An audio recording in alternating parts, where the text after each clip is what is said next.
Le rabbin Yaakov Bar Shichat, ainsi que le président, M. Lesmi, de me permettre de m'adresser à vous, chère communauté de Creil. C'est une première comme ça de pouvoir un peu communiquer grâce aux moyens modernes d'une communauté à l'autre. Alors, je vois un messin, peut-être deux, qui nous rejoignent. Et donc, on est très heureux de pouvoir partager ensemble ce moment. Alors, voilà, je ne savais pas trop quel thème vous exposer, la paracha, Hanouka, mais finalement, sur les conseils du rabbin, de votre rabbin, le rabbin Bar Shichat, je vais vous parler de mon sujet de prédilection. Alors, c'est pas la shrita, bien sûr, tout le monde m'attend là-dessus, mais je vais vous parler sur un sujet un petit peu plus vaste, mais vous allez comprendre qui englobe aussi la shrita. C'est la place de l'animal et de l'homme, par conséquent, dans la création. Alors, on va essayer de bien cadrer le problème parce qu'évidemment, on peut vite partir dans des envolées philosophiques qui ne mèneraient à rien, mais on va essayer de comprendre quelle est la place de l'homme et de l'animal. Alors, pourquoi je dis ça? Parce que aujourd'hui, la situation, notamment par rapport à ce qu'il pouvait y avoir il y a 10 ou 15 ans, lorsqu'on a commencé à défendre la shrita, il y a 20-25 ans, il n'y avait pas de problème de shrita. Voilà, on pouvait abattre tranquillement. Puis les problèmes ont commencé il y a à peu près une dizaine d'années. Aujourd'hui, les problèmes sont beaucoup plus lourds. Pourquoi? Et je mets de côté toutes les considérations politiques, extrême gauche, extrême droite, etc. Mais il y a une montée d'un mouvement pro-animaux qui donc se targue de vouloir réduire la souffrance de l'animal, voire la faire disparaître. Et puis, ce mouvement s'est lui-même fait dépasser par un mouvement qu'on appelle le mouvement des antispécistes. Alors, c'est un individu australien qui s'appelle M. Singer, qui est probablement d'origine juive, et oui, qui donc considère que faire du mal à un animal, eh bien, c'est quelque part comme si on faisait du mal à un humain, car ces gens-là placent l'homme et l'animal au même niveau. Et ils ont construit ce mot antispéciste, c'est-à-dire les spécistes, c'est nous qui mangeons des animaux, alors, pas nous les juifs, hein, tous les gens qui mangent des animaux sont des spécistes, et puis les antispécistes, ben, ils sont contre nous, et c'est comme il y a les racistes et les antiracistes. C'est construit exactement sur la même chose, c'est assez pervers comme idéologie, mais elle gagne du terrain. Alors nous, on va essayer de comprendre dans nos textes, dans notre tradition, dans la Torah, dans la Bible, c'est quoi la place des animaux? Est-ce que c'est quelque chose qui est tout à fait négligeable, au contraire, quelque chose qui est digne de respect? Alors, on va tout de suite rentrer dans le vif du sujet. Il y a un verset, bien sûr, un pasouk dans la Sidra de Bereshit, dans la première Sidra de la Torah, le premier texte de la Torah qu'on lit, le premier Shabbat de l'année après Simchat Torah. Il est écrit, je vais vous traduire, que donc Hachem a dit faisons l'homme à notre image, Vayomer Elohim naase Adam betzalmenu kidmuteinu, que faisons donc l'homme à notre image, Dieu parle, et il va dominer les poissons, les oiseaux du ciel, les animaux de la terre, etc., et tout être rampant. Donc la Torah d'emblée, au moment de la création, elle décrit la création de tous les animaux, de toutes les espèces animales, mais elle place l'homme sur un piédestal, elle l'élève. D'abord, l'homme est créé en dernier. Vous savez, lorsque tout le décor est mis en place, le roi arrive. Donc, l'homme, c'est un peu le roi de la création, si on peut dire. En tout cas, le partenaire de la création. Le roi, c'est Dieu, mais le partenaire de la création, dans la création, c'est l'homme. Et l'homme, donc, est celui qui va avoir le pouvoir, le droit de dominer les animaux. Alors, c'est intéressant aussi que l'homme sa création est évoquée dans la Torah à la fin du cycle de la création, donc des 7 jours de création.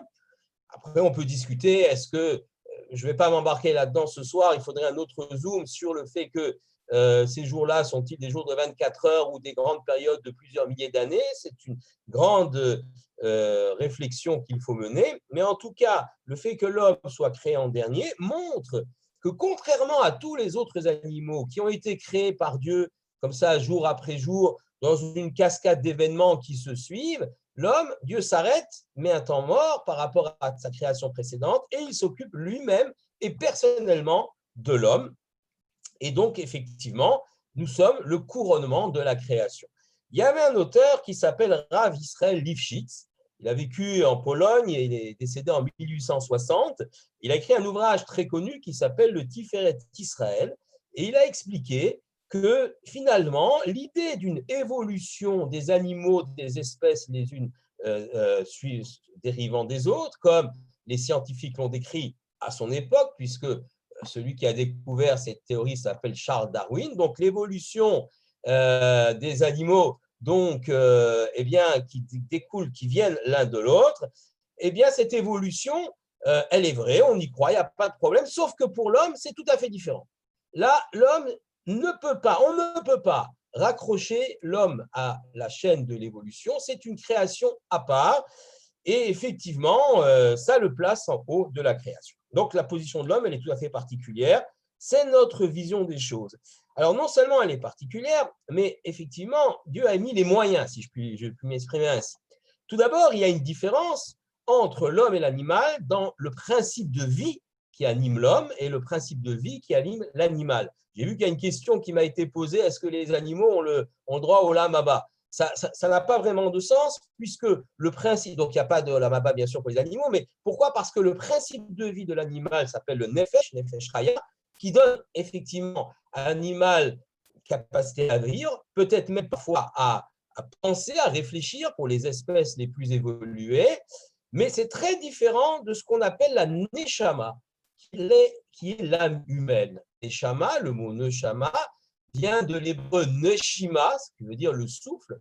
Nous provenons, chaque être humain, son âme provient du souffle même d'Akadosh Baruch Hu. Il y avait un grand auteur qui s'appelait le Nefesh HaChaim, Rabbi Chaim de Volojine, qui expliquait que Dieu est comme un souffleur de verre. Alors, il prend donc le souffleur de verre, vous savez, il prend une espèce de grande pipe, ils appellent ça comme ça, un tuyau, puis il y a la pâte de verre, puis il souffle, et la pâte de verre donc prend la forme du vase que l'artisan veut lui donner. Bien, c'est à peu près pareil pour l'Éternel, lorsqu'il insuffle un Neshama, elle donne la forme générale à l'être humain, et ensuite, bien sûr, l'artisan quitte sa pipe, l'objet devient indépendant, bien l'homme devient quelque part indépendant vis-à-vis de Dieu. C'est-à-dire quoi indépendant ? On n'est jamais vraiment indépendant par rapport à Dieu, mais on acquiert ce qu'on appelle le libre arbitre, la possibilité de choisir notre vie pour le bien ou pour le mal, mais on a ce choix-là. Donc, il y a effectivement cette différence énorme entre l'homme et l'animal. Et puis, il y a aussi dans la mission, dans la fonction qui nous a été donnée. L'homme, on lui a donné la fonction d'être le partenaire de Dieu dans la création. À l'homme de corriger, d'améliorer. Dieu a laissé la création inachevée, il a laissé des choses comme cela en suspens pour que justement l'homme puisse participer, pour que nous puissions participer, l'homme, l'humanité, le peuple juif en particulier, puisse participer à cette œuvre de la création. Et l'exemple le plus frappant, c'est bien la Brit Mila. Alors la Brit Mila, c'est le fait que les petits garçons, quand ils naissent, sont imparfaits, les petites filles, elles sont parfaites, c'est comme ça, on ne refait pas le monde, les petits garçons sont imparfaits, et le fait de faire la Brit Mila, eh bien, c'est un geste qui permet de terminer sur le corps même de l'homme la création qu'Hachem a volontairement laissée inachevée. Et c'est un exemple pour l'ensemble des actions que nous avons à faire dans notre vie. Toutes les mitzvot visent à améliorer le monde, à le construire. Évidemment, on parle de la tzedaka, ça se comprend, c'est évident, il y a une inégalité sociale, à nous de la rétablir par la tzedaka. Mais même d'autres mitzvot, je ne sais pas, mezouza, lulav ou tefilin, eh bien, ce sont des mitzvot qui ont un impact sur la création qu'on ne voit pas peut-être, qu'on ne ressent pas, mais je peux vous garantir que ça a un impact fort, cela améliore les choses, ça nous améliore nous-mêmes, mais aussi autour de nous. Donc, il y a un fort impact de chacun des commandements qui nous sont donnés. Alors, voilà, revenons à nos animaux. Bon, alors, les pauvres animaux, ils sont en bas, l'homme, il est tout en haut, on a compris. Bon, alors, à quoi ils servent finalement ? Ils servent à pas mal de choses. D'abord, il y a un destin commun. Il y a un destin commun, on le voit dans la paracha de Noach. Lorsque Noé, eh bien, sauve tous les animaux, à la fin, donc, lorsque le déluge est terminé, le bateau se pose enfin, eh bien, le passouk dit, le verset dit, Dieu se souvint de Noach et de tous les animaux sauvages et domestiques. Alors, il ne s'est pas souvenu juste de Noach. Il aurait pu dire, je me souviens de Noach, fais ce que tu as à faire, mais il se souvient aussi des animaux sauvages et domestiques, comme si les animaux dans l'arche avaient une importance. Deuxième importance, il se souvient d'abord de Noach, mais ensuite des animaux. Donc, il y a une place, certainement un rôle que ces animaux doivent jouer donc dans la création. En passant d'ailleurs, c'est très intéressant, on parle beaucoup aujourd'hui de la notion de biodiversité. Bon, c'est vrai qu'avec le Covid, on parle maintenant que du Covid, mais quand le Covid, Baruch Hashem, avec les vaccins, etc., sera derrière nous, on reviendra à la problématique de l'environnement, de préserver la planète, une problématique extrêmement importante, et puis de la biodiversité, c'est-à-dire le devoir que nous avons de préserver toutes les espèces animales, qu'il n'y ait pas des espèces animales qui disparaissent. Et évidemment, c'est ce que Noach a fait. Il a préservé la totalité de la biodiversité, c'est-à-dire le fait que toutes les espèces animales puissent continuer leur vie après donc le déluge.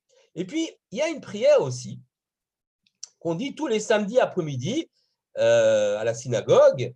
On dit la prière de Tzidkatra. Alors, on dit ça souvent machinalement, puis on ne comprend pas toujours ce qu'il y a écrit.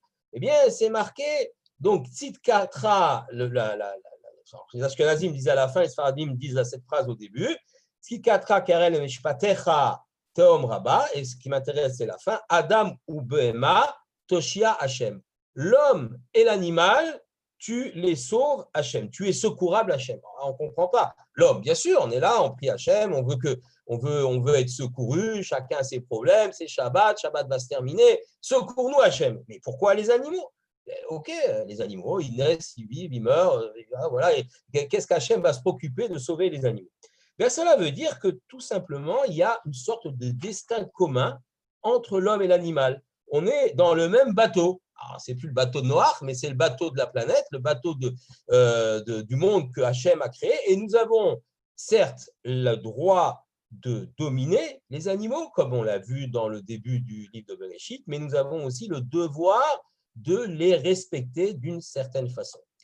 En plus, les animaux, ils peuvent nous apprendre pas mal de choses. Il y a un traité du Talmud qui s'appelle Eruvin.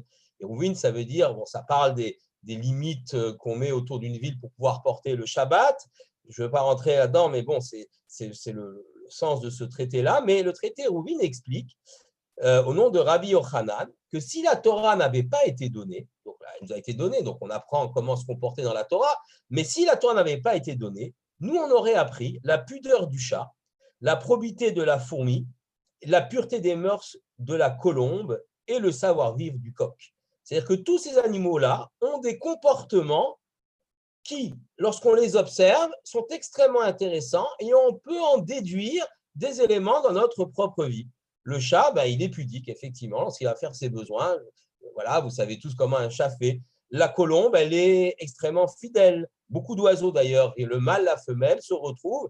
Une fois, j'avais vu une émission sur les manchots de l'Antarctique. Les manchots de l'Antarctique, le mâle retrouve la femelle chaque année, alors qu'il y a des milliers d'individus, il la retrouve chaque année, la même femelle. Donc, c'est assez extraordinaire. Donc, la fidélité, dans la nature, Akadosh Baruch Hu a placé des éléments extraordinaires qui sont tels un miroir, tels des leçons qui peuvent nous être données. Alors, si la Torah n'avait pas été donnée, on passerait notre temps à regarder les animaux. La Torah a été donnée, heureusement, mais ça ne nous empêche pas, effectivement, de tirer quelques conclusions de ces animaux. Alors, on a dit, effectivement, l'animal est un miroir pour l'homme. Mais qu'en est-il de sa valeur? N'a-t-il pas une valeur en lui-même, une valeur intrinsèque? Eh bien, si, justement, puisque la Torah nous propose des règles très nombreuses qu'on appelle les règles du Tsahar Balei Chaim, l'interdiction de toute souffrance animale. Alors, ça commence avec Noach. Noach lui-même, lorsqu'il sort de l'arche, eh bien, du bateau, il a 7 lois, croire en Dieu, etc. Je ne vais pas les détailler, mais la dernière, c'est la notion de Ever Minachai, l'interdiction de consommer d'un membre d'un animal vivant. J'ai faim, j'ai un mouton, je lui coupe une patte, je le laisse partir sur 3 pattes, je rôtis la patte, je la mange. Absolument interdit, non seulement pour les Juifs, bien sûr, Ever Minachai, c'est-à-dire le membre d'un animal vivant, mais aussi pour toute l'humanité, pour tout homme. C'est une cruauté absolue. Il est absolument interdit de faire ça. Ça passe aussi par… Alors, vous allez me dire, mais qui fait ça? Oui, il y avait des gens qui faisaient ça. Et puis, il y avait aussi des mœurs dans l'Antiquité ou même jusqu'au Moyen-Âge, certaines peuplades, où on pratiquait une saignée, notamment sur les chevaux, pour boire le sang chaud du cheval et ça donnait une force aux guerriers, etc. Les Huns faisaient ça, les Mongols. Donc, vous voyez qu'il y a toutes sortes de pratiques que nous rejetons, que la Torah rejette, et ça relève effectivement du Tsahar Balei Chaim. Alors, il y a plein de lois, on ne va pas toutes les citer, mais on va, par exemple, l'importance, l'otarsom shor bedisho, vous avez un bœuf, eh bien, vous ne pouvez pas, si vous faites travailler ce bœuf dans les champs, vous ne pouvez pas le museler, il faut qu'il puisse manger comme il en a envie.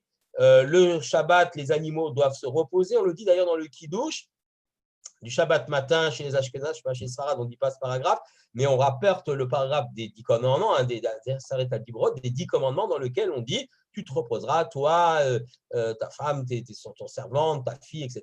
Et ton animal. Ton animal doit se reposer. Donc, il y a un repos obligatoire de l'animal Shabbat. Et puis, il y a une très belle histoire qu'on trouve dans la Gemara de Baba Metzia, c'est très connu, au nom de Rabbi Yehuda Hanassi. Donc, Rabbi Yehuda Hanassi, c'est le rédacteur de la Mishnah, donc du texte oral majeur qui a été rédigé en l'an 210, donc à l'époque romaine. Rabbi Yehuda Hanassi, il lui est arrivé une drôle d'histoire. Un jour, il se promenait comme cela, et puis un veau est sorti de l'abattoir, il s'est sauvé et il est allé se réfugier dans les pans du manteau du rabbi. C'est un Tana, c'est un grand rabbi, le Gadolador, le grand de la génération. Et le veau lui a parlé, il dit sauve-moi. Le veau lui a parlé, et donc effectivement, le veau lui a parlé. Et Rabbi Yehuda Hanassi, il est pas du tout surpris que le veau lui parle, ça c'est très bizarre. Il dit ah, quoi, un veau qui parle, c'est incroyable. Non, pas du tout. Le veau lui demande sauve-moi et le rabbi dit non, va vers ton destin, tu as été créé pour ça. Alors j'ai eu une question, je vais y répondre tout de suite parce que sinon je vais oublier. On m'a demandé effectivement pourquoi les animaux sont parfois condamnés à mort par la lapidation. Alors c'est un grand sujet, c'est un grand débat. Il y a des méfarchim, des commentateurs qui considèrent qu'il y a une responsabilité de l'animal. C'est assez curieux parce que l'animal, il n'a pas de libre arbitre. Il ne sait pas ce que c'est le bien et le mal. Mais tout de même, il y a une responsabilité. C'est pourquoi, effectivement, le bœuf, notamment, qui est dangereux, qui a encore né 3 fois, eh bien, sera mis à mort, lapidé. D'autres peuvent considérer que simplement, il est dangereux. Donc, il faut le mettre en état de nuire. C'est un nuisible. Donc, c'est une discussion. Voilà, si je réponds, je ne sais pas si je réponds à la question qui m'a été posée en live comme ça. Mais voilà, je ferme la parenthèse. Je reviens donc à Rabbi Yehuda Hanassi. Rabbi Yehuda Hanassi, bien, il renvoie le veau à l'abattoir. Le veau est abattu. Bah, il a raison, c'est pour ça que le veau il a été élevé pour finir à l'abattoir.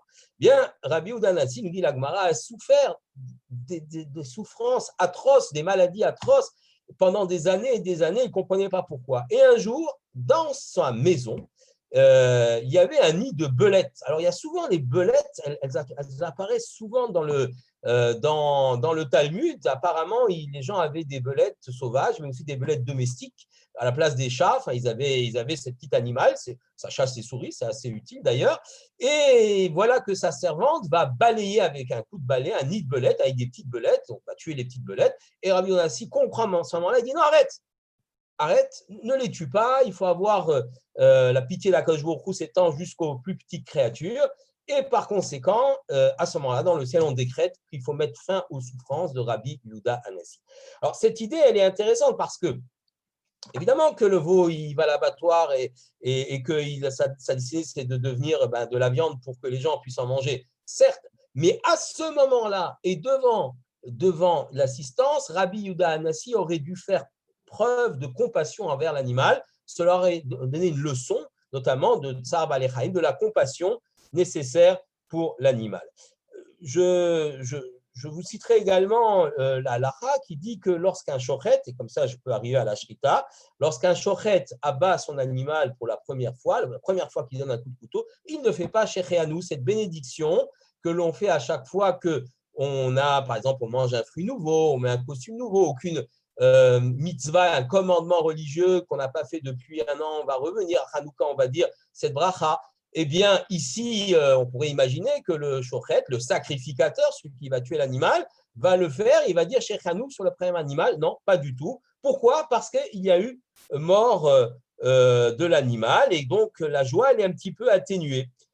Et on ne fait pas également de Shechanou sur des chaussures en cuir. Pourtant, les chaussures en cuir, c'est quelque chose d'important. Aujourd'hui, plus tellement, mais à l'époque, c'était quelque chose d'important, d'assez cher. Ben là encore, parce que le cuir vient d'un animal, on a dû mettre un animal à mort. Et puis, il y a un commandement aussi qui est très intéressant, c'est le commandement de Kisui Dam, couvrir le sang de l'animal. Alors, j'explique de quoi il s'agit. Lorsque vous abattez un oiseau, une volaille ou un animal sauvage, alors il faudra un animal sauvage cachère, par exemple un cerf, ça c'est cachère, bon, on ne mange pas tous les jours, un chevreuil. Voilà. Donc, on l'attrape, on ne le blesse pas, parce que si on le blesse, on ne peut plus le manger, on l'attrape, et puis on lui fait la shrita comme on le ferait à un veau, une vache, on lui fait la shrita selon les mêmes règles. Eh bien, le sang qui va s'écouler, on doit le couvrir avec de la terre ou avec du sable.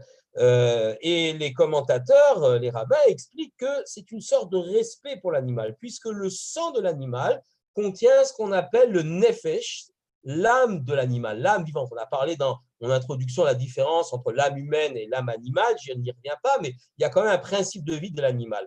Et recouvrir ce principe de vie de l'animal par le sang, donc par du sable, eh bien, quelque part, c'est lui montrer du respect.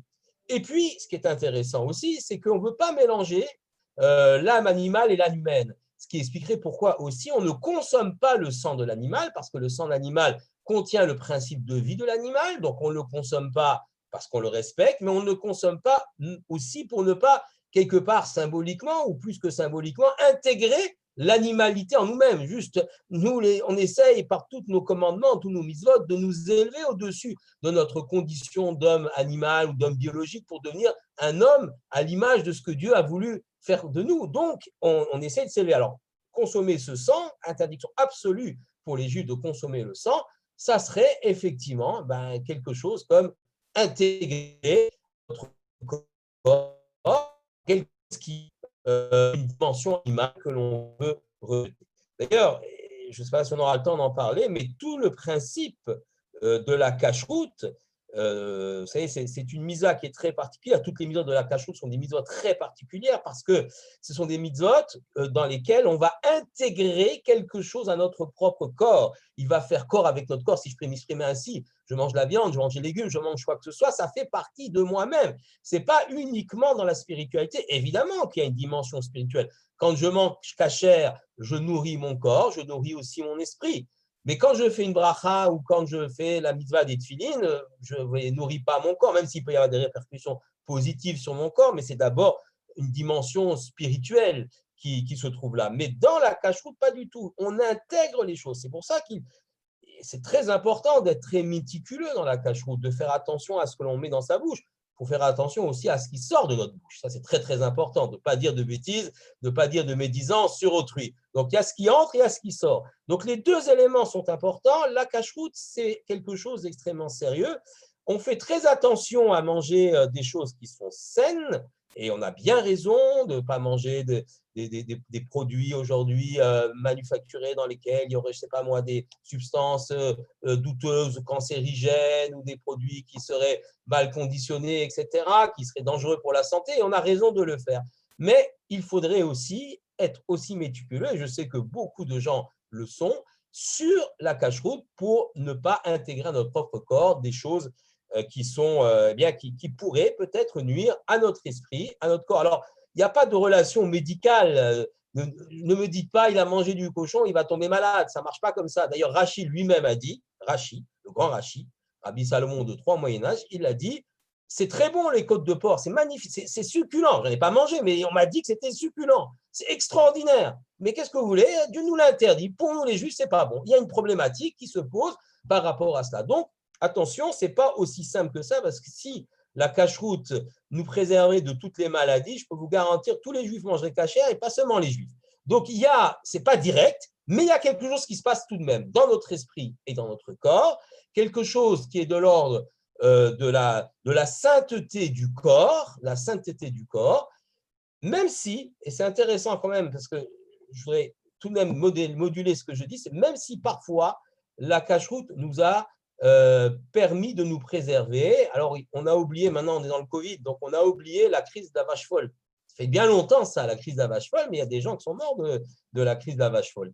On a bien oublié tout cela. Eh bien, la shrita, l'abattage rituel, qu'on appelle donc la shrita, nous a préservé de la crise de la vache folle, et je vais vous expliquer pourquoi. Tout simplement parce que ce qu'on appelait le prion, alors, le prion, c'est encore plus petit que le virus du Covid, c'est tout petit. Lui, donc, les animaux infectés, le prion se trouve dans la substance nerveuse, dans le cerveau, dans la moelle épinière, etc. Et nous, lorsqu'on fait la shrita, on abat l'animal par une saignée, c'est-à-dire qu'on coupe le cou de l'animal, on fait saigner les vaisseaux sanguins, il y a une hémorragie très, très forte, et l'animal meurt, et c'est très bien. Par contre, dans l'abattage conventionnel, ça nous amène à l'abattage conventionnel, on introduit une tige perforante dans le crâne de l'animal pour détruire son cerveau afin qu'il perde connaissance et ensuite seulement on le saigne. Je m'excuse pour les détails techniques, c'est un peu dur, mais bon, voilà, il faut un peu décrire les choses. Eh bien, lorsqu'on introduit un pistolet à tige perforante, une tige qui perfore le cerveau, on touche la substance nerveuse, le cerveau, qui était chargé de prions, donc de ce petit virus, ce n'est pas un vrai virus, mais de ce agent infectant. Donc, il était tout à fait, c'était terrible, ça, parce que le prion se répandait en toute la viande. Alors que nous, même sur un animal infecté, le risque d'avoir donc une contamination de l'animal par la shrita est très faible puisqu'on ne faisait que la section du sang. On ne touche absolument pas la substance nerveuse. Puis en général, on ne mange pas le cerveau. Ce n'est pas qu'il n'est pas cachère, on pourrait le manger, mais c'est très compliqué de suivre les abats, donc c'était assez rare. Donc, oui, il y a une question qui m'a été dite. Effectivement, les farines animales, c'est contre nature. Vous savez que si on nourrit avec 100% de produits carnés à un herbivore, on a une vraie problématique de cache-route. En tout cas, c'est tout à fait contre nature. Effectivement, l'Éternel a fixé des règles dans la création. Ce n'est pas pour que nous, on les change. Un herbivore, c'est un herbivore. Un carnivore, c'est un carnivore. Une vache, ça mange de l'herbe, du foin, tout ce que vous voulez, mais ça ne mange pas de viande. Effectivement, d'aller contre la nature, ça peut poser effectivement un grand problème. Alors, je voudrais quand même terminer mon exposé. Je ne sais pas, monsieur le rabbin, combien de temps il nous reste, peut-être laisser du temps aux questions. Alors, pour les questions, comme on l'a dit, les questions, c'est à partir de 21h15, 21h20. Comme ça, vous alors, il nous reste, conférence. voilà, ça me suffit, il reste 7-8 minutes. Voilà. Alors, je voulais vous parler de deux sujets qui en font guise de conclusion. Le premier, c'est la shrita elle-même, c'est-à-dire l'acte de sacrifier l'animal pour les Juifs. Est-ce qu'il engendre de la souffrance, puisque c'est la problématique qu'on a, le combat que j'essaye de mener au niveau français européen. Et puis, le deuxième sujet, on l'évoquera très rapidement, est-ce que les Juifs doivent devenir végétariens ou pas? Est-ce que c'est bien d'être végétarien, pas bien d'être végétarien? C'est une question. Alors, pour revenir à la shrita, l'abattage rituel, ce qu'on appelle l'abattage rituel, nous sommes attaqués très violemment parce qu'on nous reproche le fait qu'avant d'abattre l'animal, normalement, dans un processus conventionnel, on étourdit l'animal. Il y a ce qu'on appelle un étourdissement. Et ensuite, l'animal est saigné. Chez nous, l'animal est saigné directement, mais il est saigné par un professionnel, un shochet, un sacrificateur qui a été formé pendant de longues années, qui a une très grande compétence. Et le fait donc de passer le couteau sur l'œsophage, la trachée, mais surtout sur les deux carotides, donc les vaisseaux sanguins qui sont ici, qui mènent le sang au cerveau, et les vaisseaux sanguins, les jugulaires, qui descendent le sang du cerveau vers le reste du corps, vers le cœur. Donc, le fait de trancher cela d'un coup rapidement provoque une très grande hémorragie et l'animal perd connaissance très rapidement, tout simplement parce que son cerveau n'est plus irrigué par le sang. Et l'animal perd connaissance rapidement. Ça, c'est ce qui se passe dans la shrita, dans l'abattage rituel. On a plusieurs secondes. Alors, une volaille, c'est 1-2 secondes, c'est très rapide. Les moutons, ça peut aller une dizaine de secondes. Les bœufs, une vingtaine de secondes, etc. Dans l'abattage conventionnel, ce qui se fait dans les abattoirs, eh bien, on va étourdir l'animal au préalable. C'est-à-dire qu'on va, pour les bovins, c'est-à-dire les vaches, les veaux, on va lui enfoncer une tige métallique dans le cerveau, comme j'ai expliqué, qui n'est pas indolore. En plus, cette tige métallique, elle n'atteint pas toujours sa cible parce que le monsieur de l'abattoir, ce n'est pas un professeur d'anatomie d'école vétérinaire. Donc, s'il dévie d'un millimètre, l'animal n'a pas perdu connaissance et il est saigné à vif, mais selon une technique qui est beaucoup moins indolore que la nôtre. Donc, il y a une problématique. Parfois, on va électrocuter les animaux, les moutons par exemple, avec des pinces électriques pour qu'ils se raidissent, mais on n'est pas du tout sûr qu'ils perdent connaissance. Et troisième méthode, je m'excuse d'appeler ça comme ça, c'est, je vais pas utiliser le mot, un compartiment à gaz. Voilà. Je ne vais pas dire une chambre parce que ça, c'est pas beau. Il y a un compartiment à gaz, c'est pour les porcs. On les met dedans, on envoie du gaz carbonique, ils étouffent, ils agonisent, ils hurlent. Après, ils ont perdu connaissance, on les saigne. Donc, ce ne sont pas des méthodes qui sont vraiment tout à fait indolores pour les animaux. Donc, il y a une sorte de, comment dirais-je, d'hypocrisie à parler d'étourdissement. On a l'impression qu'on va leur chanter une chanson ou qu'on va les endormir avec un gaz. Évidemment, on ne peut pas injecter un produit à un animal ou lui envoyer du gaz pour qu'il s'endorme parce que la viande ne serait plus consommable. Si vous mettez des antibiotiques à une vache, il faut attendre que tout s'en aille pour pouvoir l'amener à l'abattoir. Ce n'est pas possible. Donc voilà, il y a un combat qui est à mener. Il est difficile, très très difficile, parce que les images sont spectaculaires et jouent contre nous. Donc il est difficile. Et oui, effectivement, la shrita a été interdite, alors non seulement en Belgique flamande, mais aussi en Belgique wallonne. Donc dans les deux régions de la Belgique, la shrita est interdite. Marine Le Pen, oui, veut l'interdire aussi, absolument. Et aujourd'hui, en Belgique, je réponds puisqu'on m'a posé la question directement, en Belgique, aujourd'hui, le consistoire des Juifs de Belgique a déposé une plainte auprès du tribunal européen de Luxembourg. C'est pas la Cour européenne des droits de l'homme. Donc, le tribunal européen de Luxembourg. Et là, on attend la réponse. Voilà. Est-ce que c'est contre les droits des minorités, enfin des droits des religions à pratiquer librement leur religion ou pas? Donc, c'est la question se pose. On n'a pas la réponse. Pour l'instant, c'est interdit en Belgique. Mais ça pourrait être inversé par une décision de la Cour européenne de justice. Nous verrons bien, Inch'Allah, comme on dit, que Kadosh Baruch Hu soit clément et guide l'esprit des juges vers la bonne direction. Donc, on m'a posé une question sur le foie. Alors, effectivement, ça me permet de dire qu'après la shrita, juste après l'abattage, il y a une vérification de la carcasse de l'animal et des organes. Et si les organes de l'animal ont une maladie, une pathologie, bien sûr le foie en fait partie, mais il n'y a pas que le foie, c'est surtout les poumons qu'on examine.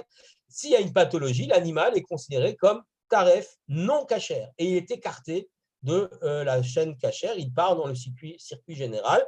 Donc c'est intéressant parce que ce que j'explique, ce que les vétérinaires font aujourd'hui aussi d'ailleurs, ils vérifient les carcasses, il n'y a pas de maladie. Nous, ça fait 3000 ans qu'on vérifie les carcasses des animaux pour voir s'ils n'ont pas de maladie.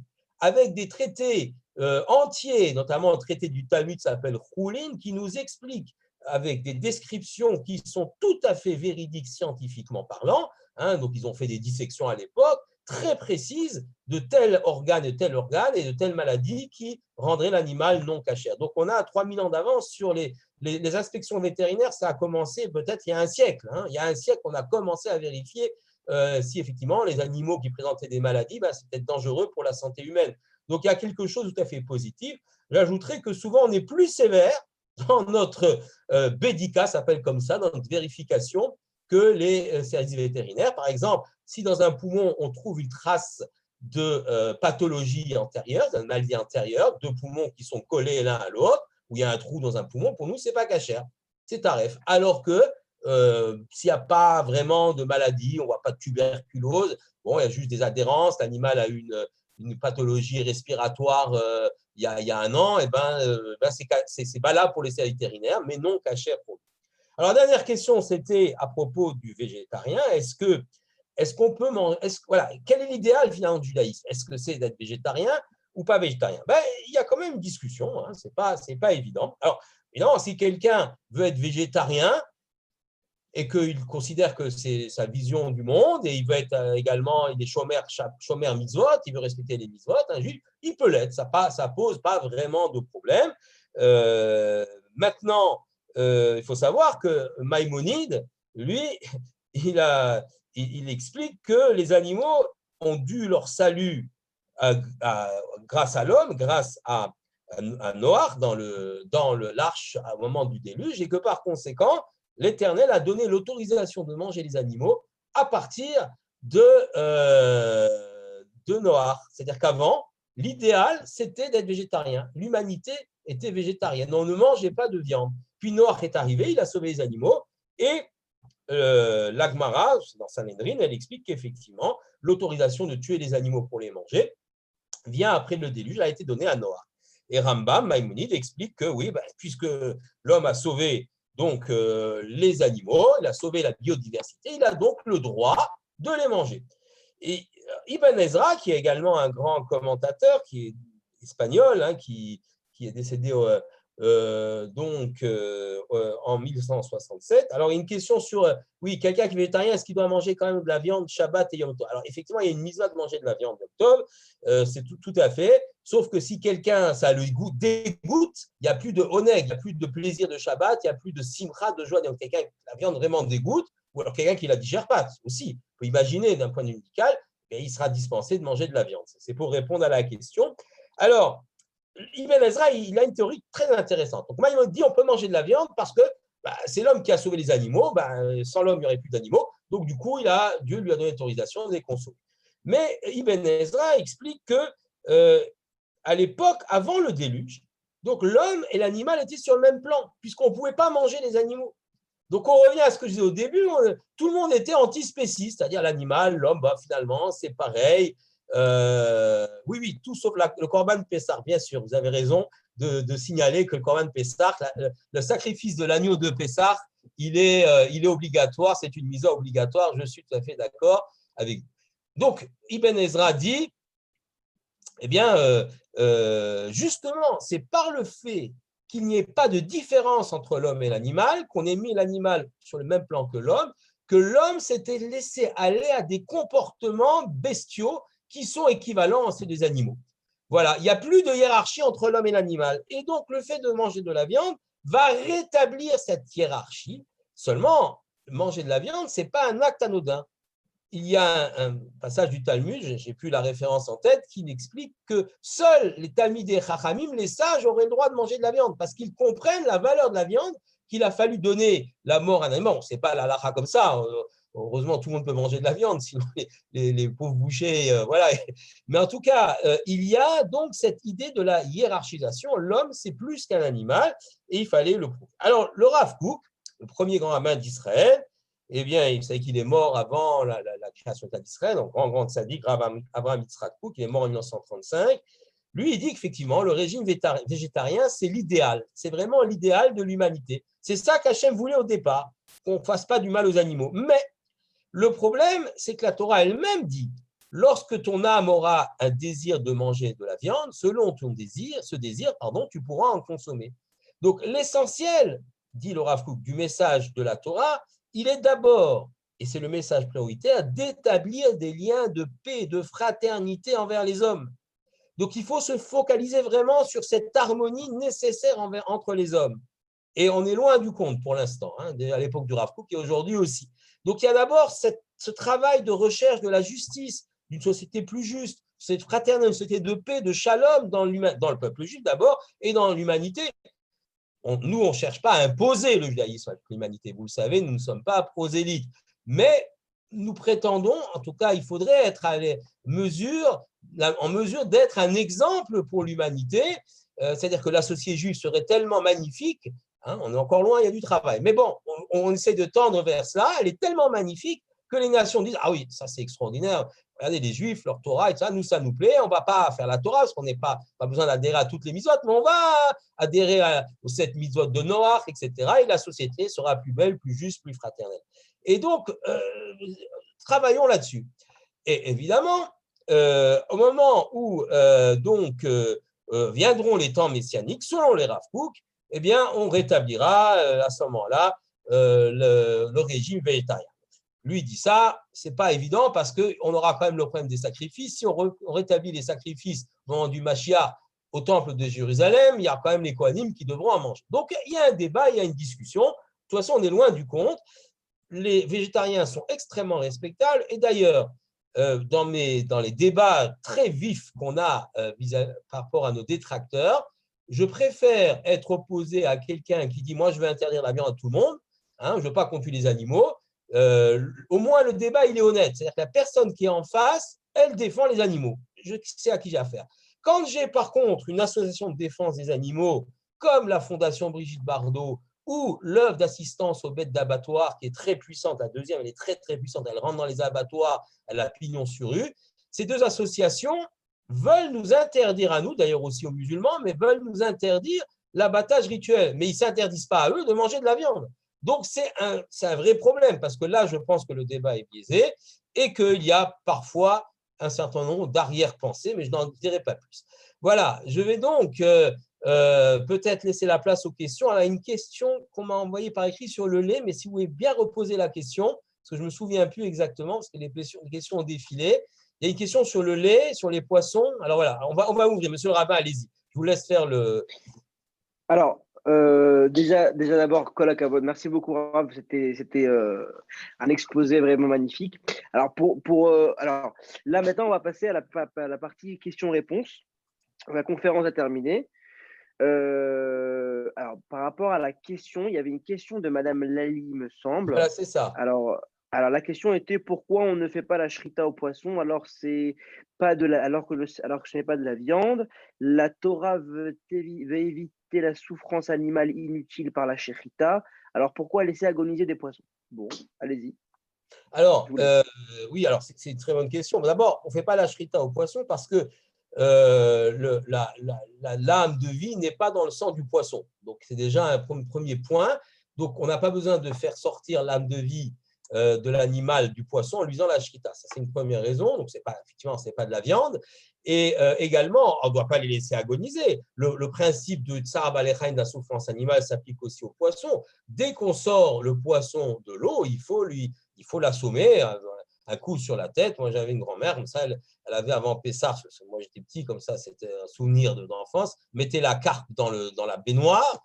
Pourquoi elle mettait la carpe dans la baignoire? On disait il faut qu'elle dégorge, parce qu'elle avait un mauvais goût, elle avait de la vague, ou peut-être qu'elle avait mangé du hametz, pour qu'elle crache son hametz, je ne sais pas. Donc, toi, on sortait la carpe, et puis elle tapait dessus avec un grand coup de marteau, et puis la carpe était morte. Donc, évidemment, il ne faut pas faire de souffrance animale. J'ajouterais quand même que dans le monde animal, il y a une hiérarchie au niveau de la perception de la souffrance et aussi de l'intelligence qui est liée au développement du cerveau. Le cerveau d'un poisson, ce n'est pas très développé par rapport au cerveau d'un veau ou d'un mouton qui est un mammifère. Donc, il y a aussi une hiérarchie par rapport à ça. Ça, c'était par rapport au poisson et c'est tout. Voilà, je crois que j'ai répondu. Une question sur le lait, mais je ne sais pas. Voilà, s'il y a d'autres questions? Oui, oui, Alors, allez. la question sur le lait, bah, écoutez, je ne la, non, je ne vois pas de questions Non, je sur ne sais le pas. lait. Alors, j'ai mal vu. Non. Alors, y a-t-il d'autres questions? Profitez-en. S'il y a d'autres questions, vous pouvez activer vos micros ou les poser sur le mode conversé. Oui, je Monsieur voudrais. Lesmi. Ouais, bon, d'abord, monsieur le grand rabbin, merci d'être venu. C'est un très grand honneur pour nous, la communauté de Creil, de vous recevoir. Et nous Avec sommes grand très, très, plaisir. très contents. Peut-être bientôt en live, quand on pourra. Malo, il n'y a pas de problème. Amen. Je suis sûr que tout le monde a pu apprécier votre discours. Alors, moi, j'avais quelques questions. Trois questions, mais répondez rapidement parce que je sais qu'il est tard pour tout le monde. Le matériel utilisé, le couteau, il paraît que c'est un couteau spécial. Enfin, il faudrait que vous nous expliquiez ça. La deuxième chose, comment est-ce que le shochet est sûr que la bête ne souffre pas au moment de l'acte? Et le troisième point plus général, vous avez juste évoqué, je voulais savoir si chez les musulmans, c'est la même, à peu près le même abattage rituel que nous, parce que je sais qu'ils ont un combat un peu équivalent au nôtre. Alors, comment vous vous entendez? Comment ça se passe pour ça? Alors, effectivement, première question, le couteau, effectivement, s'appelle le khalef. C'est un couteau tout à fait particulier, qui est rectangulaire, qui est extrêmement donc aiguisé. Alors, oui, une femme pourrait abattre un animal, mais ce n'est pas l'usage, on va dire comme ça. Ce n'est pas interdit, mais ce n'est pas l'usage. Je réponds à la question que je viens de dire. Alors, le couteau, il doit être extrêmement aiguisé, extrêmement fin, et le shochet passe son doigt sur la pulpe de ses doigts et sur les ongles pour bien vérifier que le couteau n'a aucune aspérité, aucune anicroche, et qu'il permet donc d'avoir un geste qui est rapide. En fait, c'est comme du fil à couper le beurre, si je peux m'exprimer ainsi. Le couteau doit entrer dans le cou sans accroc pour que le geste soit le plus rapide possible et le moins indolore possible. Alors, j'arrive à la deuxième question.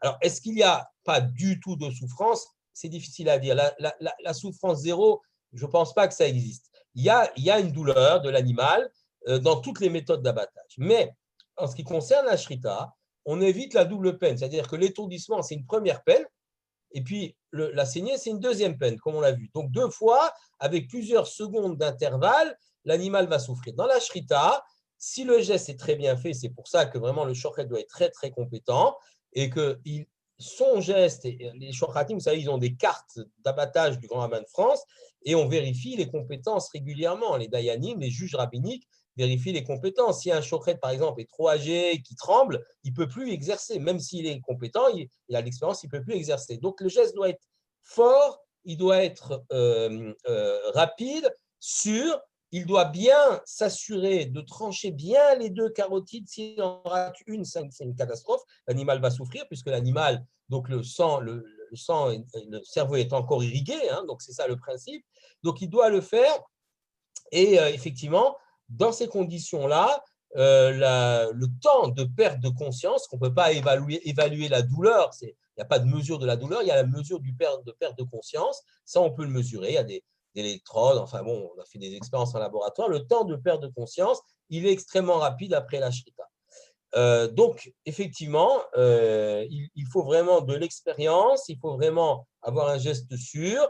Et je terminerai par, vous savez, dans le monde scientifique, on a beaucoup de détracteurs. Il ne faut pas croire que tous les scientifiques sont derrière la shrita en disant la shrita, c'est magnifique. On a en Europe, en tout cas, beaucoup plus de détracteurs, de scientifiques détracteurs qui disent que la shrita fait souffrir. Mais heureusement, on a des scientifiques qui nous appuient, notamment aux États-Unis. Pourquoi aux États-Unis? Parce qu'il y a un grand volume de shrita et que les scientifiques là-bas n'ont peut-être pas des préjugés qu'ils auraient en Europe. Donc, aux États-Unis, il y a une dame qui s'appelle le professeur Temple Grandin dans le Colorado, l'université du Colorado, qui a fait énormément, qui est encore chef de service là-bas, qui a fait énormément de travaux avec des shochatim dans des centaines d'abattoirs aux États-Unis. Et elle dit que lorsque l'abattage par la shrita est effectué dans les règles de l'art avec des gens professionnels, il faut vraiment bien former les shochatim, ce qu'on fait notamment en France, mais s'il y a quelqu'un qui est mal formé, il faut qu'il fasse autre chose. Eh bien, elle dit que c'est une des méthodes les moins douloureuses pour abattre un animal. Elle ne dit pas que ce n'est pas douloureux, mais parmi les moins douloureuses. Donc, il y a un travail à faire ici. Il y a des ratés dans la shrita, il y a des ratés aussi dans l'abattage musulman. Alors, j'en profite pour parler effectivement des musulmans. La problématique que nous avons, c'est qu'effectivement, l'abattage rituel est attaqué avec les deux religions, parce qu'on ne va pas dire on va attaquer que les juifs ou attaquer que les musulmans. Pourquoi c'est devenu très important aujourd'hui? Parce que le volume d'abattage pour nous, allez, on va dire c'est 1% de l'abattage total en France. Donc c'est très négligeable en nombre d'animaux. Par contre, l'abattage pour les musulmans, c'est au moins 24% de l'abattage total et pour les moutons, ça monte à 50%. Et oui, les musulmans mangent beaucoup d'ovins, beaucoup de moutons, les chrétiens beaucoup moins. Donc, c'est un vrai problème, parce que c'est visible. Voilà, l'abattage musulman, c'est vraiment quelque chose qui, dans les abattoirs, est visible. Le halal, il y en a partout, etc. Et c'est donc, je pense, aussi, pas seulement une réaction des défenseurs des animaux, mais une réaction de la société qui ne veut plus de tout halal, après, ministre de l'Intérieur, il a dit qu'il était choqué quand il voyait des rayons confessionnels dans les supermarchés. Vous vous rappelez de ce qu'il a dit? Alors, je ne sais pas s'il pense au kasher, peut-être aussi, mais c'est surtout au halal. Donc, on est un peu une victime collatérale de l'abattage rituel musulman. Il faut le dire. S'il n'y avait que les juifs, 1%, franchement, il n'y aurait pas vraiment de problématique ou de polémique. Alors, l'abattage rituel musulman n'est pas le même que le nôtre. Ils n'ont pas des règles aussi rigoureuses que les nôtres. Et notamment, le couteau est un couteau de cuisine bien aiguisé. Il y a des très bons abatteurs musulmans, j'en ai vu, qui travaillent très bien, mais il y en a des moins bons aussi. Le problème avec le monde musulman, c'est qu'il n'y a pas d'unité dans ce monde musulman. Il y a beaucoup d'obédience et chaque obédience peut avoir à abattre. Il y a des gens qui travaillent bien et des gens qui travaillent beaucoup moins bien.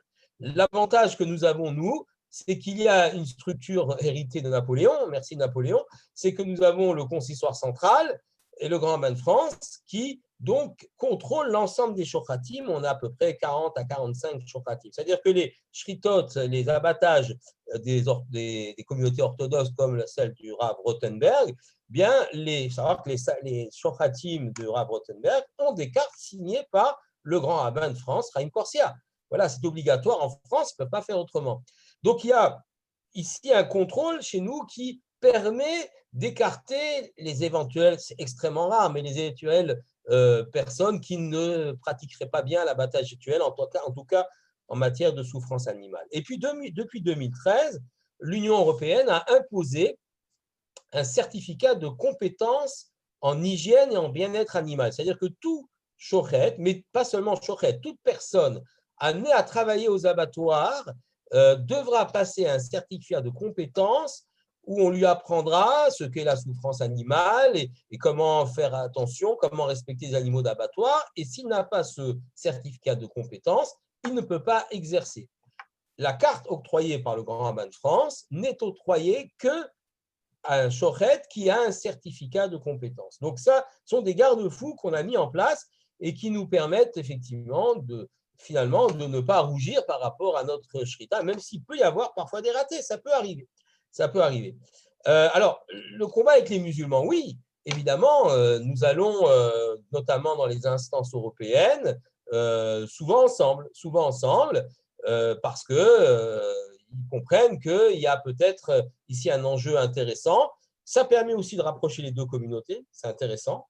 Mais parfois, c'est pas. Alors, parfois, c'est intéressant, c'est important, mais pas toujours. Je m'explique pourquoi pas toujours, parce que parfois, les musulmans sont intéressés dans certains pays à céder, c'est-à-dire à dire finalement, c'est pas si grave, on va admettre d'étourdir l'animal avant. Et là, on se retrouve tout seul. C'est déjà arrivé dans un certain nombre de pays. Et puis parfois pour des raisons politiques, je parle en Belgique où les musulmans sont travaillés par les intégristes, bah, ils veulent pas s'associer avec nous.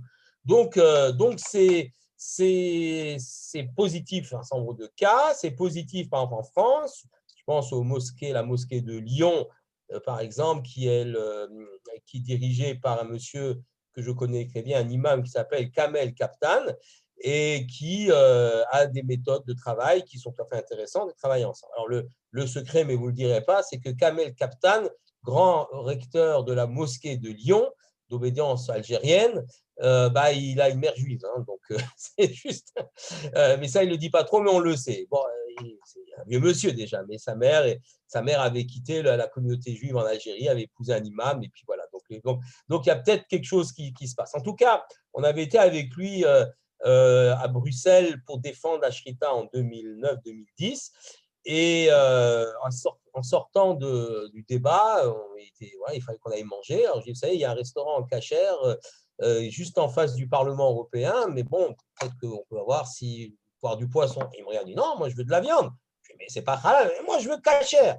Mais cachère beddin, qui me dit. Voilà, donc, il voulait du cachère beddin. Et effectivement, c'est intéressant. Alors, pourquoi? Parce que les musulmans, vous le savez, peuvent manger notre shrita. Il n'y a aucun problème pour eux.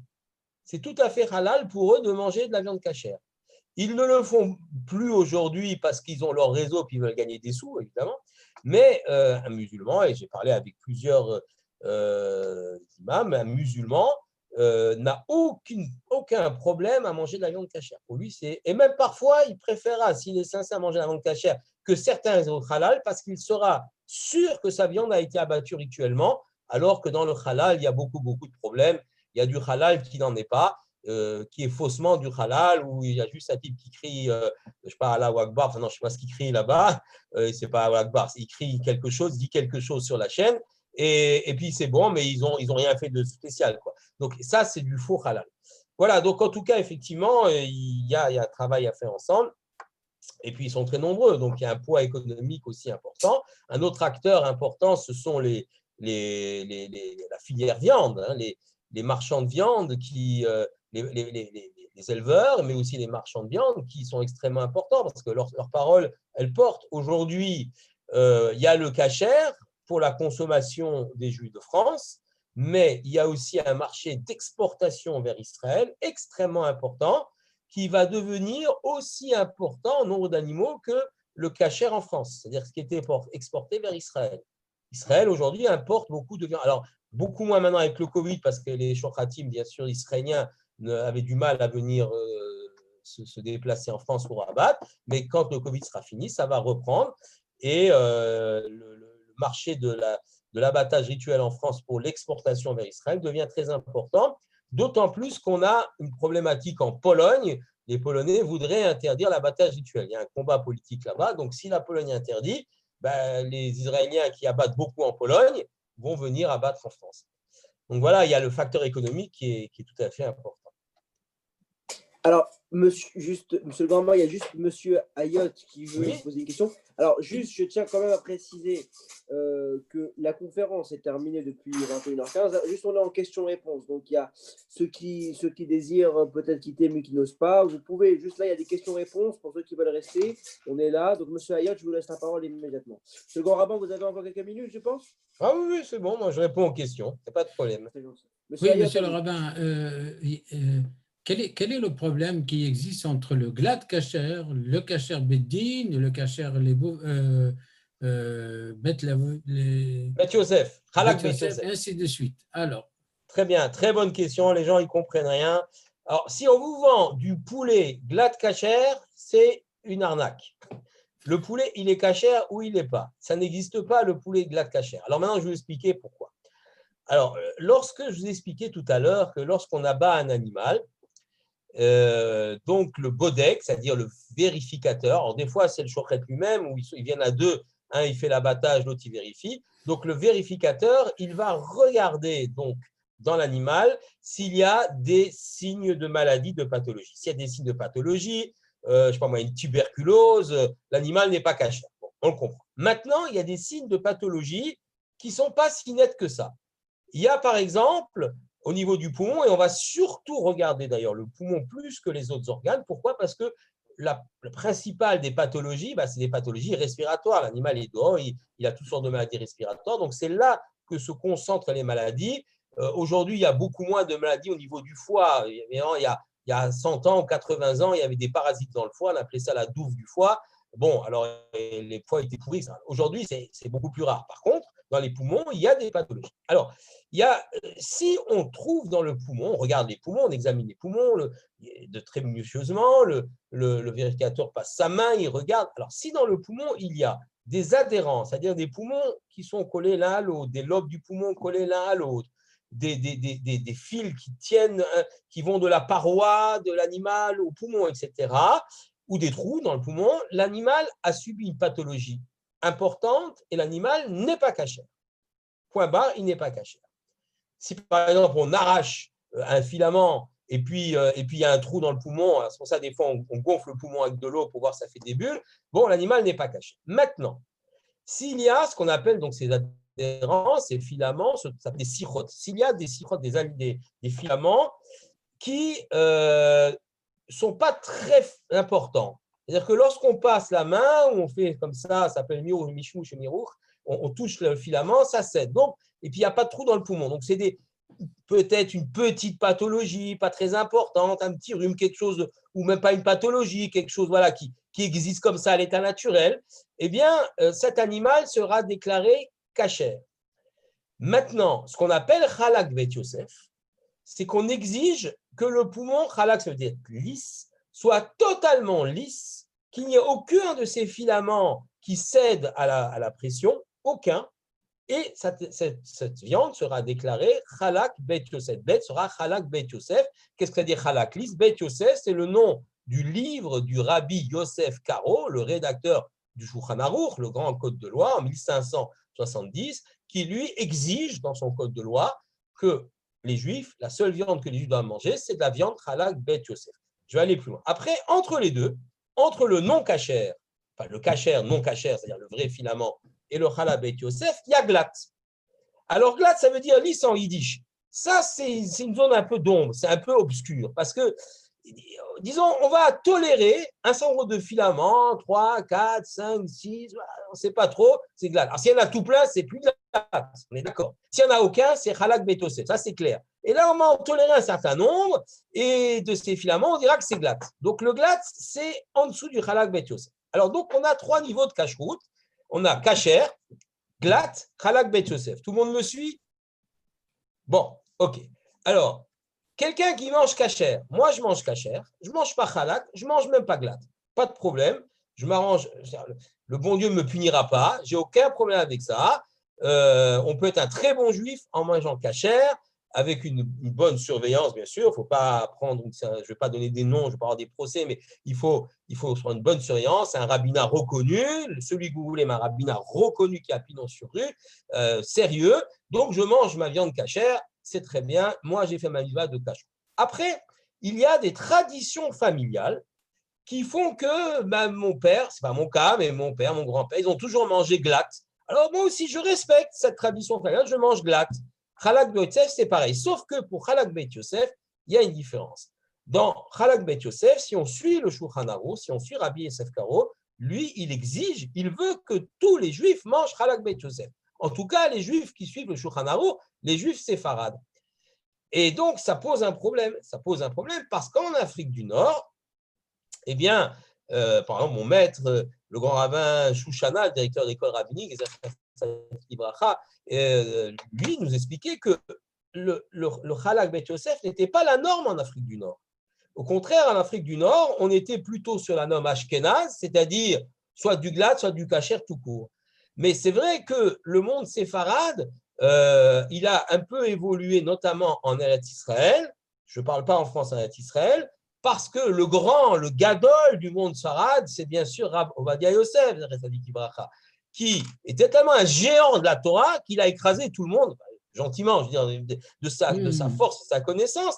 Et donc, finalement, beaucoup des choses que le Shulchan Aruch avait donc, Rabbi Yosef Karo avait demandé de faire, notamment pour la viande, et qui étaient suivies par les Juifs qu'on appelle Edut HaMizrach, c'est-à-dire les Juifs d'Israël, d'Égypte, d'Irak, de Perse, de Syrie, du Liban, etc., mais pas les Juifs d'Afrique du Nord. Aujourd'hui, ça tend à devenir la norme pour tous les Juifs d'Afrique du Nord. C'est pour ça que le Chalak Bet Yosef, il gagne du terrain dans le monde séfarade. Dans le monde ashkénaze, non, puisque les ashkénazes ne sont pas concernés par le Chalak Bet Yosef. Pour eux, c'est kasher ou glatt, et glatt par tradition familiale. Alors, il y a les chassidim aussi, ils vont dire on va manger que glatt. Je sais pas, voilà. Donc, je ne sais pas ce que les Chabad, je suppose que les Chabad mangent que glatt, ils mangent que Chabad d'ailleurs, mais ils mangent Chabad et glatt. Donc, c'est des traditions familiales qu'ils ont depuis des générations. Mais vous pouvez manger donc du kasher. Moi, je mange ni glatt ni Chalak Bet Yosef, je mange kasher, un bon beddin, et voilà, et je suis tout à fait en paix avec ma conscience. Merci. Voilà. Merci. Je pense que voilà, tout le monde a été éclairé. Donc, vous voyez que le poulet, c'est ridicule de parler de poulet glatt, ça n'a aucun sens, puisqu'on ne vérifie pas les poumons des poulets. C'est une affaire commerciale. Oui, pour les poulets glatt, oui, pas pour le reste. Les poulets glatt, oui, évidemment. J'ai vu ça, c'est pour ça que je permets d'en parler. J'ai vu des étiquettes sur glatt kasher sur le poulet. Bon. Azakou Baruch. Alors, juste encore une fois, je sais qu'il est très tard, mais on peut, si ça dérange pas. Allez, encore une ou deux questions, voilà. Voilà, encore une ou deux questions. Mais voilà. Madame Myriam, Madame Lévy avait une question, je crois. Madame Myriam Lévy m'a demandé de poser une question. Tout à l'heure, vous avez parlé de la paix. Et est-ce que nous, on ne devrait pas faire un effort d'abnégation et justement, peut-être pendant un certain temps, limiter notre consommation de viande pour essayer de calmer ces gens qui ne sont pas très sympas avec nous? Alors, écoutez, je vais vous répondre. Limiter notre consommation de viande, vous avez tout à fait raison. Pourquoi pas? On pourrait manger viande que le Shabbat ou les fêtes et limiter. D'abord, c'est bon pour la santé. En tout cas, la viande rouge, limitée, et de ne pas manger trop de viande. C'est bien de manger un peu de viande. Il faut manger équilibré. Et puis, c'est bon pour la planète parce que les vaches, elles polluent, vous savez, elles dégagent du méthane, etc. Donc c'est pourquoi pas. Par contre, vis-à-vis de ces associations, ça ne changera rien. Pourquoi ça ne changera rien? Parce que soit on a affaire à des associations qui veulent interdire la consommation de viande, donc les antispécistes, vous en mangez un petit peu ou beaucoup, de toute façon, vous êtes un cannibale. Vous êtes un cannibale, exactement. Vous êtes un cannibale pour ces gens-là. Donc, vous êtes une affreuse personne et un cannibale. Et ça peut arriver jusqu'à de la violence, puisqu'il y a des boucheries qui ont été attaquées. Vous avez entendu parler. Donc ça ne sert à rien. Pour les autres associations qui s'attaquent à la shrita, mais qui interdisent pas, qui disent les autres peuvent manger de la viande, de toute façon, ils sont très hypocrites parce qu'eux, il y a toujours des arrière-pensées. Les Juifs sont des barbares, et ça, je l'ai entendu, méthode barbare, etc. Alors, ils ne disent pas les Juifs sont des barbares parce qu'on va les attaquer, mais ils disent méthode barbare, méthode ancestrale, etc. Donc, ça ne changera rien de dire on va vous faire plaisir, on va manger moins de viande. Donc si quelqu'un veut s'abstenir de manger de la viande parce qu'idéologiquement, il aime bien les animaux, pourquoi pas. Moi, je ne suis pas contre, mais il peut être un juif religieux et dire j'aime bien les animaux ou ça me dégoûte. Tout ça, c'est acceptable. Manger moins de viande, pourquoi pas, mais ce n'est pas la solution. Voilà, c'est pas la solution. Il y a une vraie confrontation. Donc, c'est vraiment problématique. Il y a des préjugés, parce qu'il y a des préjugés à la base. Il y a des c'est ça. préjugés, absolument. J'ai compris. Merci. Razak Baruch. Alors, peut-être une dernière question. Allez, une dernière question et on conclut. Voilà, je crois que toutes les questions ont été posées. Bah, écoutez, monsieur le grand rabbin. Ah, Jayot, allez-y. Oui. Si le monde occidental est anti-cacheroute, c'est qu'il y a un problème avec notre paracha où Esav rencontre Yaakov, encore une fois. Ah oui, et puis alors, on n'en a pas parlé du tout, mais il y a l'histoire du nerf sciatique dans notre paracha. Voilà. Ah oui. Voilà. Alors, Oui. je vais terminer peut-être par un Dvar Torah, comme ça sera la conclusion sur le nerf sciatique. Merci. Donc, Yaakov a rencontré l'ange d'Esav et il l'a blessé au nerf. L'ange. Donc, Yaakov a eu le dessus dans cette lutte, mais il l'a blessé au nerf sciatique. Alors, d'abord, la rencontre entre l'ange d'Esav et le mariage de ma fille. Ah oui, Mazel Tov, le mariage de ma fille. Entre l'ange d'Esav et entre l'ange d'Esav et Yaakov, Nachmanide dit que c'est un vrai combat, Maïmonide dit que c'est un combat virtuel, un rêve, mais peu importe. On dit que l'ange représente l'idéologie du peuple. L'ange d'Esav, c'est toutes les valeurs d'Esav, ou les mauvaises valeurs d'Esav, si on peut dire. C'est Rav Dessler qui explique cela. Donc, toutes les mauvaises valeurs d'Esav sont représentées par l'ange d'Esav. Lorsque Yaakov lutte contre l'ange, il lutte contre l'ennemi, mais il lutte aussi contre ces valeurs desquelles il doit se débarrasser ou s'écarter, Yaakov. Et pourquoi l'ange le blesse au nerf sciatique et depuis ce jour-là, on ne mange pas de nerf sciatique, donc la partie arrière de l'animal? Parce qu'il y a une faiblesse chez Yaakov, dans les descendants de Yaakov. Pourquoi les descendants de Yaakov? Le nerf sciatique, c'est le nerf qui amène l'influx nerveux vers les organes de reproduction de l'homme et donc dans sa descendance. Dans la descendance de Yaakov, malheureusement, il y a des juifs qui seront séduits par les valeurs de Esav, par la société, par Rome. Ensuite, la chrétienté, aujourd'hui, ce n'est plus la chrétienté Esav, c'est le monde occidental, le monde qui est autour de nous. Eh bien, il y a des juifs qui, je ne dis pas que tout est mauvais, il y a beaucoup de choses très, très bien à apprendre, mais il y a beaucoup de choses desquelles il faut s'écarter. Donc, il va se laisser séduire, s'assimiler. C'est là la faiblesse de Yaakov. C'est pour ça que Yaakov va boiter, c'est ça. Et pour s'en souvenir, se souvenir de ne jamais laisser séduire par ces valeurs-là, ces fausses valeurs, eh bien, on ne mangera plus de nerfs sciatiques. C'est la raison pour laquelle on ne mange plus de nerfs sciatiques qui se trouvent dans la partie arrière de l'animal. Voilà, comme ça, vous aurez un petit Dvar Torah pour ce Shabbat. Razak Baruch, monsieur le grand rabbin, je vous demande juste une petite bracha pour le Tzibour, juste avant de nous quitter. Alors, je fais une bracha comme ça pour un Michel Bérard. Un Michel Bérard. Michel Bérard, Hotel Sakov, ou Yavarech, Eskol Keilat, Akodesh, Krei, Bavour, Chez Notinzaka, Biazak Joshua, Yassilainu, Mikol Machala, וייתן לנו כל ברכה והצלחה בכל מעשה ידינו, עם כל ישראל אחינו, ונאמר אמן. Amen. Voilà, j'ai fait un petit qui nous sauve du Covid, qu'on reste tous en bonne santé et que voilà, qu'il n'y ait pas de soucis avec ça et qu'on passe ce cap tous en bonne santé pour se retrouver peut-être en live à Metz ou à Creil. Amen. Amen. Merci beaucoup, monsieur le grand rabbin, c'était super. On espère se revoir très prochainement. Avec grand plaisir. Allez. Merci beaucoup. Kolto. Merci beaucoup. Au revoir. Au revoir. Rabbi, on peut avoir l'enregistrement? Ah ben, je ne sais pas si ça a été fait. L'enregistrement vous sera communiqué comme d'habitude. Merci. Avec plaisir. Merci.